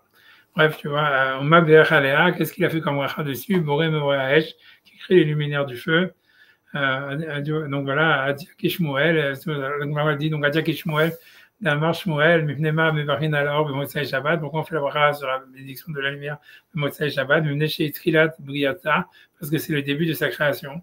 Donc je sais pas, tu vois, quelle création. On a dit que la lumière elle était apparue vendredi, c'est plutôt le moment où elle disparaît, mais a priori c'est une autre lumière, comme tu dis, etc., qui c'est comme c'est transformer l'obscurité en lumière, quoi. Et que ça, c'est quelque chose qu'on commence Motsai Shabbat, un truc comme ça. Ravuna Beshem Rav, Rabbi Abaou Beshem Rabbi Yochanan Amar, Af Motsai Yom Kippur Mevarchin Alav. Bon, notre avis qui dit qu'on fait, parce que selon eux, normalement, c'est une grande marloquette, est-ce qu'on fait une bracha de Moreno Rehaesh, de Yom Kippur? Yom Tov, on fait pas, parce que justement, c'est pas le jour de Tekrim, mais Yom Kippur, c'est une marloquette.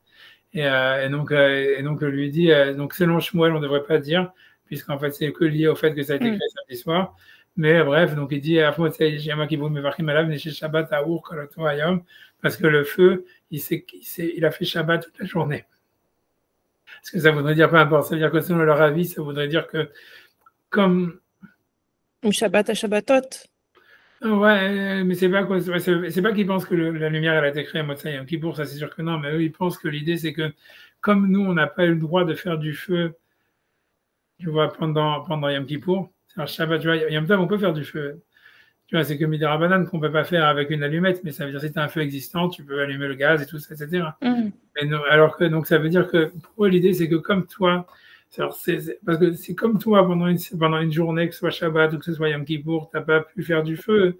Donc, quand maintenant tu vas pouvoir refaire du feu, donc tu vois, c'est comme si tu avais la recréation du feu au présent, quoi. C'est pas nécessairement parce qu'au moment de la création du monde, c'est à ce moment-là où ça a été fait. C'est parce qu'en fait, maintenant, au présent, pendant 24 heures, tu pouvais faire du feu. Maintenant, tu peux faire du feu, donc tu peux refaire la bracha dessus, comme si c'était un renouveau du feu pour toi. C'est ça leur tu vois, c'est le deuxième avis. En tout cas, ça, c'est un avis dans le Midrash.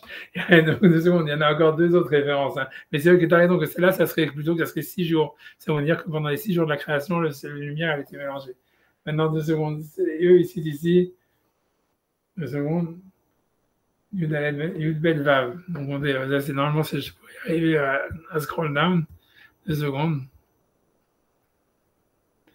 2 secondes. Après ça, je vais vous laisser tranquille. Là. Je sais qu'il est super tard déjà avec 7 ans. J'espère que je ne vais pas. Mais le Oraganou, ça a été caché quand, du coup, dans ça? Ben, selon ce qu'on vient de dire, c'est que c'était tout le temps caché. Ça veut dire, c'est ce que Rachid dit. Ça veut dire que ça a toujours été caché. Ça a été décaché que, en fait, ça veut dire ça a été décaché que pendant le vendredi matin, et Shabbat, et la nuit de Shabbat et Shabbat. Et après ça, ça a été recaché. Tu vois, c'est ça l'idée. Oui, mais... Ok, d'accord. Et voilà, ça serait ça l'idée. 2 secondes, je ne sais pas où j'en suis. Il faut que j'aille à 12. 2 secondes.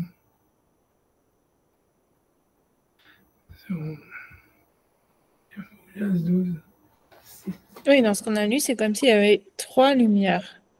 Une les 5 premiers jours, une Shishi, Laila, Shabbat, etc. Et à partir du moment où il a peur, c'est l'autre lumière. Ouais, mais à part ça, on ne parle pas de la lumière que nous, on est en train d'étudier, qui est la lumière des astres, tu vois, ça veut dire. Ça, on va dire que c'est pas encore, on n'en parle même pas, quoi. Ça veut dire que ça fait pas partie de l'histoire. Le second, c'est Yudbet. Non, je sais pas ce que ça va donner, ça. Hmm.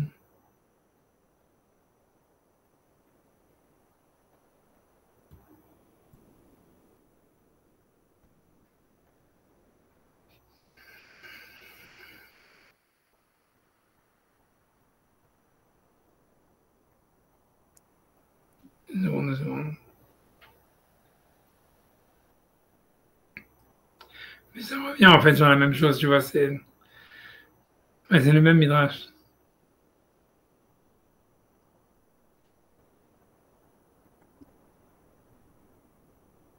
Ouais, c'est le même midrash.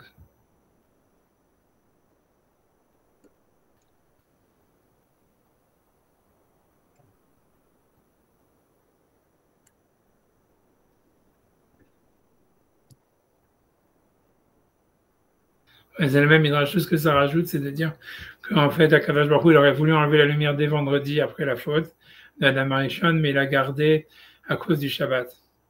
Le mérite du Shabbat, il a fait que ça raison de César. Ok, donc maintenant 2 secondes. Dernière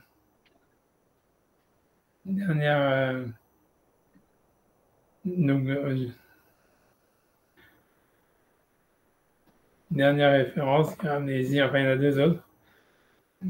J'essaie encore Gimel Vav, je pense qu'en scroll down, je vais y arriver, en espérant. Non, je vais en faire. Donc Gimel Vav, donc c'est avant. Une seconde. 2 secondes. 2 secondes.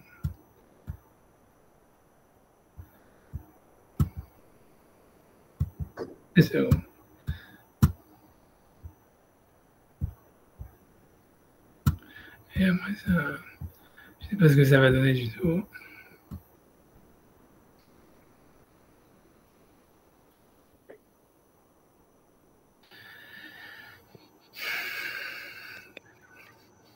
Ok, ça c'est encore un autre on va peut-être c'est plus ce sujet, il est encore plus, on va dire, voilà, ok. Donc j'y vais. Donc ça c'est un autre midrash. Vayikra Elohim, donc c'est Bereshit Rabbah, vous avez la référence 3.6. Je crois, ouais, c'est ça. Vayikra Elohim. Ouais, je regarde si c'est la bonne. On va ne mettre pas de planter, ouais, j'espère que oui, j'arrive même plus à lire. 3.6, ouais. Vayikra Elohim Laoriam, donc Elohim, donc il a appelé la lumière jour. Lohu or, velo yom. Je ne sais même pas ce que ça veut dire. Ça veut dire etmera. Ça veut dire, est-ce que c'est la lumière? N'est-ce pas la lumière? N'est-ce pas la journée? Et c'est étonnant. Je ne sais pas c'est quoi la question exactement. Peut-être ça veut dire, est-ce que l'aorium, ça veut dire, qu'est-ce que ça veut dire qu'Hachem il a appelé la lumière jour? C'est évident que la lumière c'est le jour. Quelque chose comme ça. Je pense que c'est la question du Midrash. On peut regarder la traduction si vous voulez. J'imagine que c'est une seconde. God created light day. Are light and day not the same thing? Bah non. Ça veut dire que c'est évident. Donc, ouais, moi je suis d'accord que c'est pas une question évidente, mais bon, on va. Ok, ça veut dire grosso modo, qu'est-ce que ça vient nous apprendre? Peut-être un truc comme ça. J'ai envie de lire la fin de la phrase avant de regarder plus, tu vois. C'est un petit peu simplement parce que. Donc, Tané, donc il a été enseigné, Orash Inivret Beshechet Yemei Bereshit, la lumière qui a été créée pendant les 6 jours de la création. Naïr Bayom et Naïchola. Ça veut dire elle ne pouvait pas illuminer pendant la journée. Pourquoi? J'ai Meka Makeha Galgal Ahama. Parce que elle aurait, ça veut dire elle aurait fait de l'ombre, elle aurait empêché en fait, elle aurait amoindri la lumière du soleil. Et donc c'est-à-dire qu'elle est tellement forte que c'est comme si le soleil il aurait fait une tache d'ombre dedans. Et Hachem ne voulait pas a priori. Et la nuit, elle ne peut pas non plus être utilisée. Chez l'onivra, la hir et la bayom, puisqu'elle a été créée que pour illuminer pendant la journée. Donc on dit Verhani, donc où est-ce qu'elle est? Nigneza, elle a été enterrée, ou elle a été cachée. Et donc elle est gardée pour les préparer pour les tzadikim dans les temps futurs. Chez Nehemar, parce que le verset dit Vaya or alevana kerachama, donc dans les temps messianiques, il y a marqué la lumière de la lune sera comme la lumière du soleil. Mais la lumière du soleil sera 70 fois plus grande que la lumière des 7 jours. Ok, c'est la traduction du pasuk. Etmeha, je suis étonné. Shiva, 7 jours. Veloshto shahen, n'est-ce pas que plutôt c'est que 3 jours. Donc à mon avis, parce que comme je pensais au début, ça veut dire peut-être voilà, la lumière elle a été créée que pendant 3 jours, ensuite elle a été cachée. Valo Barevi Nivrio Ameorot. Donc, n'est-ce pas, le 4e jour que les astres ont été créés. Et donc, ça voudrait dire qu'à ce moment-là, la lumière primaire, elle a été cachée, puisqu'il ne fallait pas qu'elle fasse de l'ombre au soleil. Et là, Ke'enach d'Amar Ken Vechen Anam Efakel les Shiva Yomaye des Mishtote. Alors là, c'est la traduction des mots, je vais essayer de la faire. Et donc, il y a des méfarchim à côté, donc il y a la traduction en bas, donc n'ayez pas de panique. Et là, Ke'enach d'Amar, ça veut dire, c'est comme un homme qui dit, Ken Vechen Anam Efaked, c'est ainsi que j'ordonne les Shivat Yomaya aux 7 jours des Mishtoté, ça veut dire du repas, Mishté, tu vois, mais non, à mon avis. Ça veut dire du séjour du repas. Si vous voulez, je peux regarder la traduction en bas, 2 secondes. Mais bon, ça veut dire no, it's not the light that was only for them. Rather, like person who say, this and that I am preparing for the 7th day of the wedding fest. Bon, regardez sur la petite note 11 si vous voulez. He says this even if the preparation are for only 1 or 2 of the 7th day. Ça veut dire, voilà, quand quelqu'un il fait un mariage, il dit je prépare ça pour les 7 jours, pour les Sheva Brachot. Alors qu'en réalité, tu vois, ça veut dire il va le faire que, tu vois, ça veut dire voilà, il va faire un des Sheva Brachot, quoi. Ça veut dire je garde, ça veut dire voilà, c'est ce qu'il veut dire, c'est-à-dire je garde ça pour les Sheva Brachot, je garde ça pour un truc, alors que tu vas pas préparer ça pour les 7 jours de Sheva Brachot, ça veut dire les 7 jours de Sheva Brachot. Non, c'est pour un des 7 jours de Sheva Brachot, et donc ça voudrait dire que la lumière, en fait, elle n'est pas restée pendant les 7 jours de la création, elle était que pendant les 3 premiers, mais c'est comme ça que Hachem y parle, ça veut dire il appelle ça la lumière des 7 jours, parce qu'en fait, ça veut dire comme un mariage, quoi. Ça veut dire le mariage, il a lieu que le premier jour, mais en fait, on parle des 7 jours du mariage. Un truc comme ça. Tu vois, Rabbi Nehemia Amar, donc Rabbi Nehemia, il dit, cette lumière dont il est question, c'est Elou Shivat Yemé Avelut Shel Metouchelach HaTzadik. C'est les 7 jours de deuil qu'il y avait eu sur Metouchelach le Tzadik. Donc Metouchelach, c'est Methusalem, c'est un des types qui est des enfants d'Adam, quoi, qui est avant le déluge. Et bon, chez Shpialahem Akadosh Baruch Hu Ora, Akadosh Baruch Hu, pendant cette période-là, il a en fait fait descendre de la lumière. Ce qui est juste avant le déluge, hein, entre parenthèses. Ça veut dire que le déluge, il a commencé juste à la fin des 7 jours de deuil de Metouchelach. Donc, je ne sais pas exactement qu'il y aura une lumière spéciale qui aurait lieu pendant le déluge, j'en sais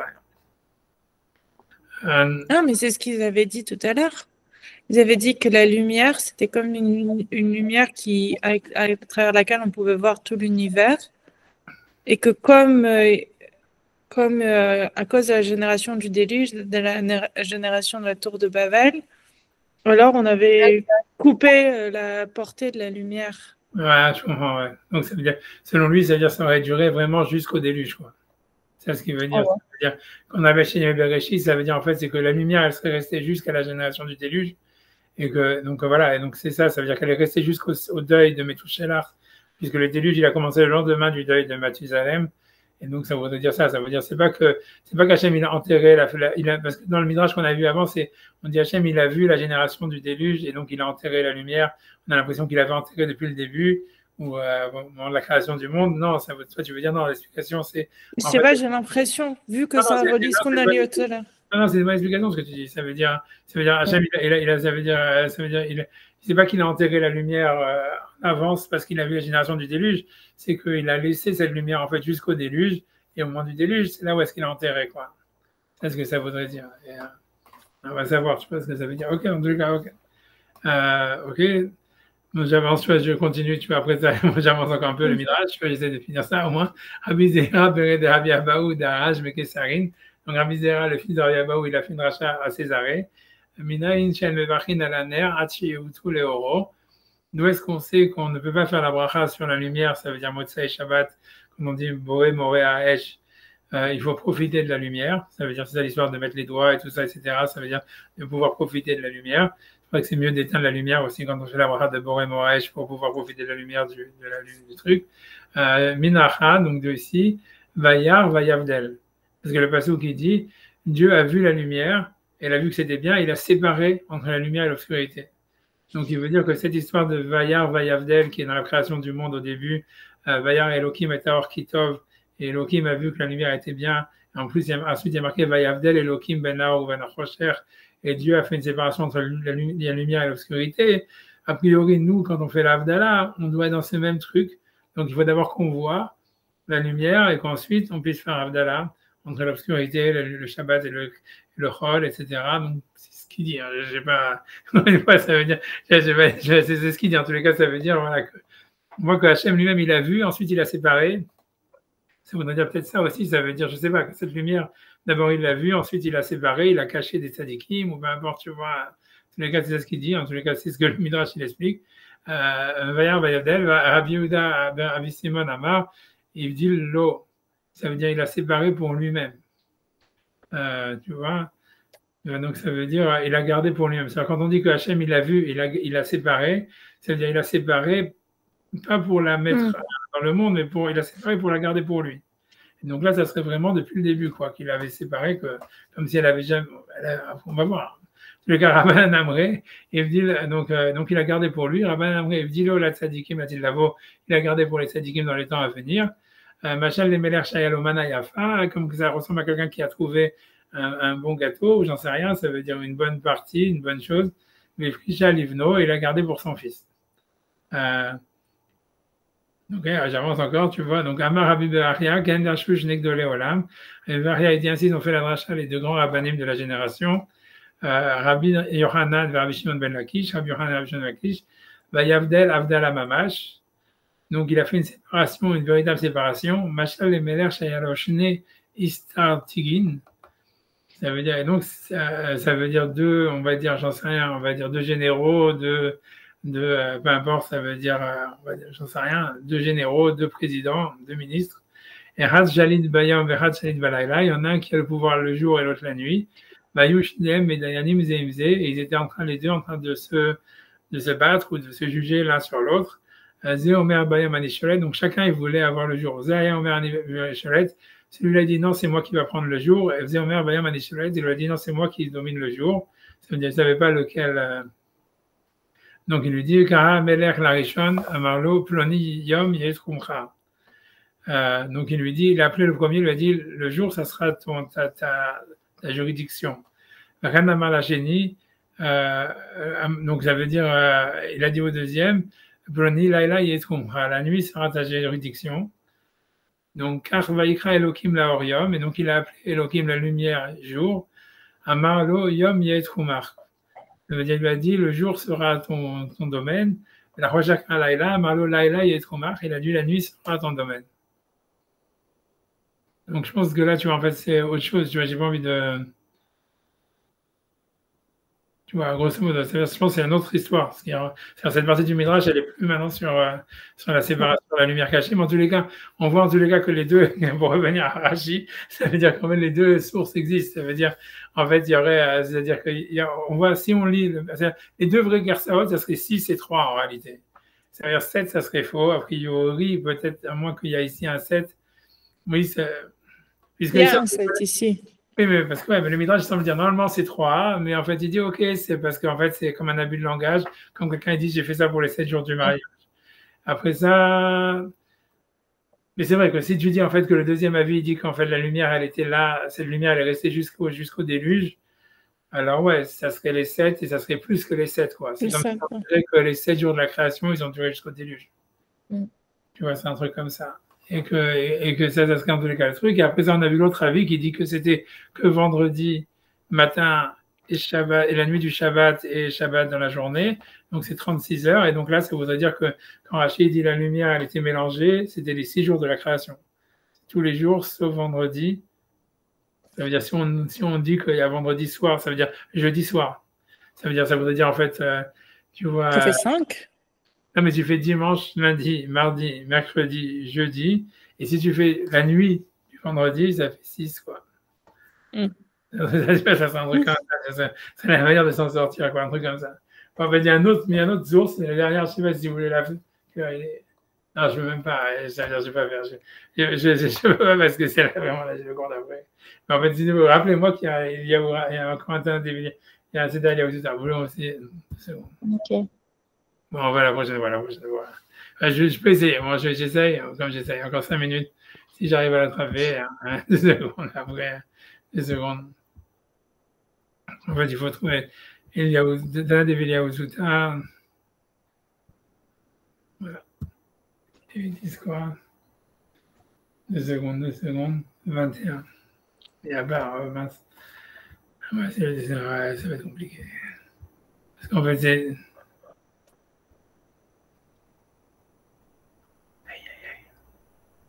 Bon, je laisse pour la prochaine fois. Parce que ça va être trop compliqué à chercher. Ça veut dire on va l'oublier derrière, il faut le regarder. Parce que ces fins-là, c'est derrière Yahuzuta, surtout les rajouts qu'il y a derrière, ils sont toujours extraordinaires. Donc ça vaut le coup d'aller regarder ce qui se passe là-bas. Ouais, d'accord. Ok, voilà. Mais je vous laisse tranquille et je vous remercie pour. Merci beaucoup. Merci. Merci à vous. Au Allez, revoir. Hanouka Sameach et bonne fête de Hanouka. Voilà, on prend de la lumière de Hanouka. C'est très bien. Voilà, au revoir. Merci. Chag Sameach. Ta mère. Au revoir.